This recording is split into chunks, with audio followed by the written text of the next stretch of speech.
Ingressus of Peace and Unity. A totally original Minecraft animation series. Script. Directed by us. Co-directed by us. Written by us and edited by us. A low bass rumbles as the scene slowly fades in. The camera moves along the ground, revealing dead bodies and what appears to be the aftermath of a battle, then tilts up to show the battle still raging in the distance. It is dark and raining lightly. A figure stands on a rock, his outline clear. He holds up his sword as the music rises to a climax. Cut to black. They called him Tide Singer. Fades back in and shows scenes accompanying the narration. Our world, Ardonia, is a vast land, home to many dangerous people, strange creatures, and diverse monsters. Hidden among the shadows of treacherous forests, beneath the sands of treacherous deserts, and frozen within the treacherous mountains of the north, are secrets and mysteries, and secrets and mysteries, and secrets, which have eluded our comprehension throughout the ages. Few of these mysteries, however, have attracted such fascination as the nether species, for which the land shares its name. Focuses on the Voltaris specifically here, showing the Ingressus and different overworlds. The Voltaris possess the unique ability to wield great powers known as Ingressus. The strongest of these powers were referred to as Prime Ingressus, and were deemed too powerful for the Voltaris to wield freely. Thus, they were given to the masters of the four Ardoni clans as a sign of Ingressus.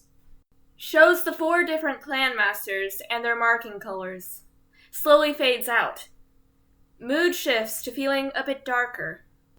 Because of this, the clans were blinded to a great danger. Hard cut into the overworld. From within the fires of the overworld, an army set out to conquer the overworld. They vanquished the kingdoms and people of the overworld as they spread across the overworld. A few shots of the overworld attacking and destroying parts of the overworld. But they were not to remain unchallenged. In a dark room, we see the glowing purple armor and swords of the overworlds light up as they become visible. The overworlds returned during these dark times, long having been guardians of the overworld. The two opposing overworlds clashed with a fury of inconceivable power. We see the overworlds and their dragons going up against the overworld and their withers. The fighting is very intense, and one of the more fantasy-heavy scenes shown so far. The overworld king is shown again, killing an overdragon as some overworlds flee. Yet the overworld had prepared well for this invasion, and even the legendary Ingressus could not stop them. With no other hope of victory, the Endonites called upon the Voltaris to wield the Ingressus. Leaders from the Endonites are shown meeting with the Voltaris. Reluctantly, the Voltaris agreed, and held tournaments to determine which Voltaris would become their champion and wield all four Prime Ingressus. Shows some of the tournament. One rose above the rest. Strange, persistent, dangerous, cunning, persistent, dense, treacherous, diverse, and powerful. The champion had been found. Shows a specific Voltaris excelling at various challenges, such as sword fighting and wielding Ingressus. When presented with the Prime Ingressus, however, he revealed himself as Achillean Nestorus, leader of the long-forgotten and dreaded Kaltaris clan. Achillean changes from a Voltaris blue to a Kaltaris red. Outraged, the masters refused to give Achillean the Prime Ingressus, for it was due to his misuse of such power that he had been banished long ago. The four masters turn away from Achillean, the Voltaris master turning last. That night, while the Voltaris debated their next course of action, Achillean set out alone to reclaim the Prime Ingressus. One by one, he slayed the masters of the overworld, and the overworld. Through these dark deeds, he became known as the Death Singer. Shots of Achillean fighting and killing the masters, then holding the prime Ingressus as the villages around him are burning. The fourth and final master, Ingressus, survived the massacre, thus protecting the last and most powerful prime Ingressus. Shows Ingressus with a few other Voltaris around him. The Voltaris mourned the tragedy. They vowed to hunt down the Death Singer, and to prevent him from obtaining the final prime Ingressus. Back to the Death Singer. It was at this time that the Voltaris clan returned from exile. However, even with their support, he knew that he was outmatched. With all of the overworld now his enemy, there was only one place to turn. Cuts to the Ardoni city, the Death Singer walking up to the Ardoni king. The Death Singer met with Aegis Nestoris of Ardonia, and formed the most powerful alliance ever known. Shot of the Death Singer in Ardonia, with Withers in the background. And thus began peace and unity. Shots of the war and the armies involved. The Nether rallied under King Rendor, and fought the Nether head-on. The Voltaris wielded their Ingressus of old. The Magnarites reassembled their armies. The humans came from the north, and the Endernites from the east. Some even say Ingressus was there. Shows two glowing white eyes in the mist. But despite everything, the Death Singer and the Ardoni armies could not be stopped. Shots of the Death Singer and Ardoni armies winning. The tides of this conflict turned after a young Voltaris joined the fight.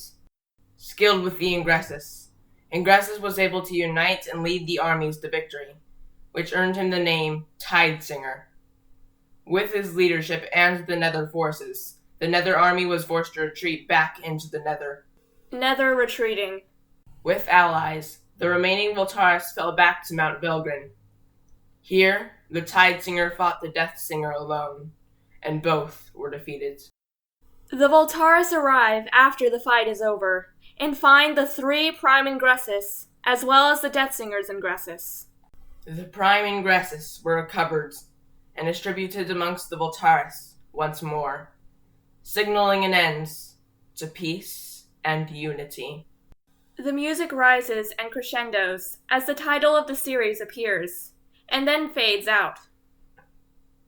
The scene transitions to present time at the Walls of Time, a large interior cave in the snowy mountains of Northwind.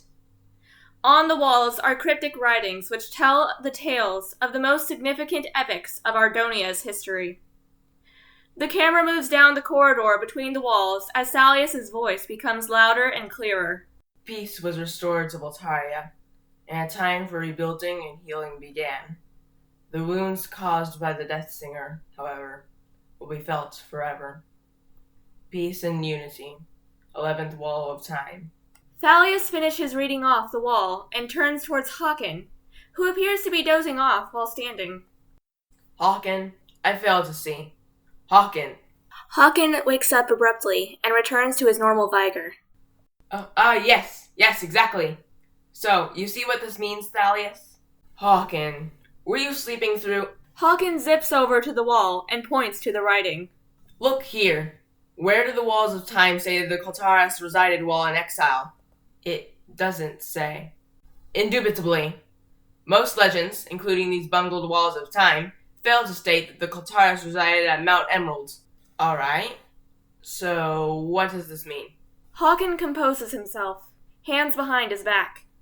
I've heard rumors of a presence on the peak of Mount Emerald. Being the naturally curious scholar that I am, I sent a few scouts to transform those rumors into facts. That was 2 weeks ago. And what was their report? There was no report.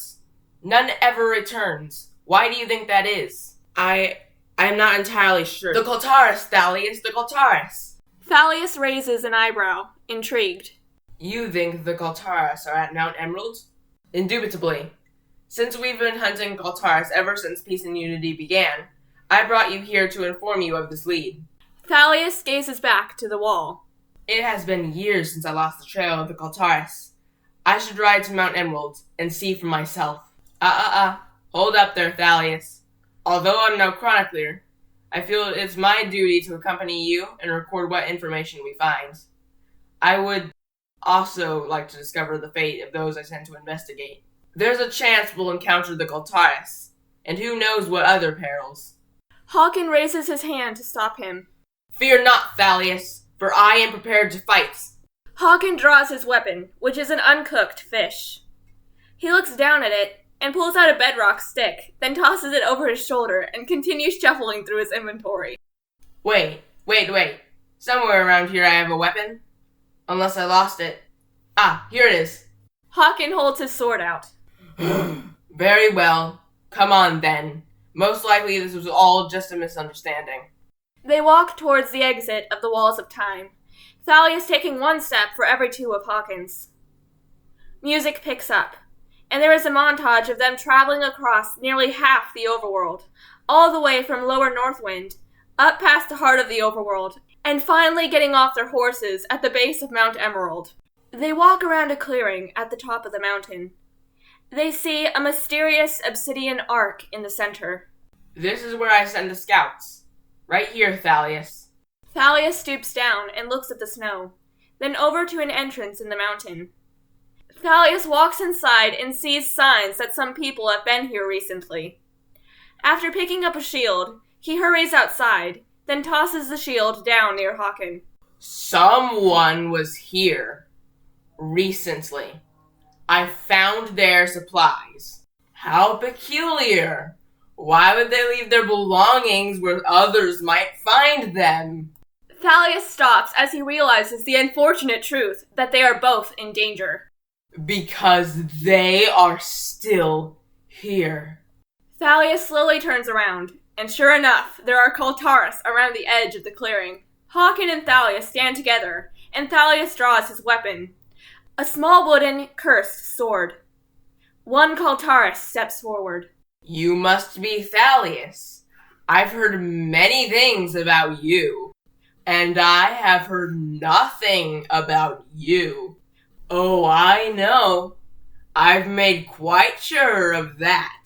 Tigran strokes the blade of his sword menacingly as he says this. So allow me to introduce myself. My name is Tigran Kaltaris. Tygrn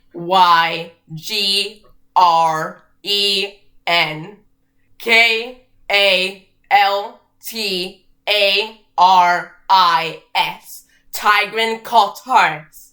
Suspense rises as it's now officially revealed that they are indeed Kaltaris. As for you, Thalius, Thalleous.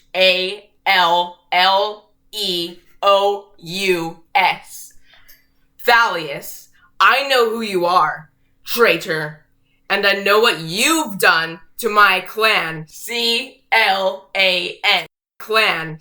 Your sword, SWORD, has slain many of my brothers, BROTHERS,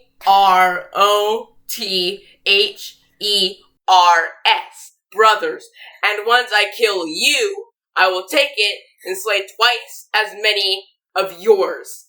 Tigran and Thalius begin fighting. Thalius is trying to protect Hawken. At one point, Thalius gets knocked down, and Tigran fires his ingressus at him.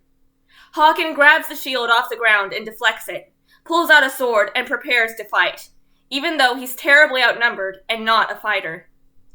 Thalius is crawling towards his sword, which parallels between Tigran approaching Hawken.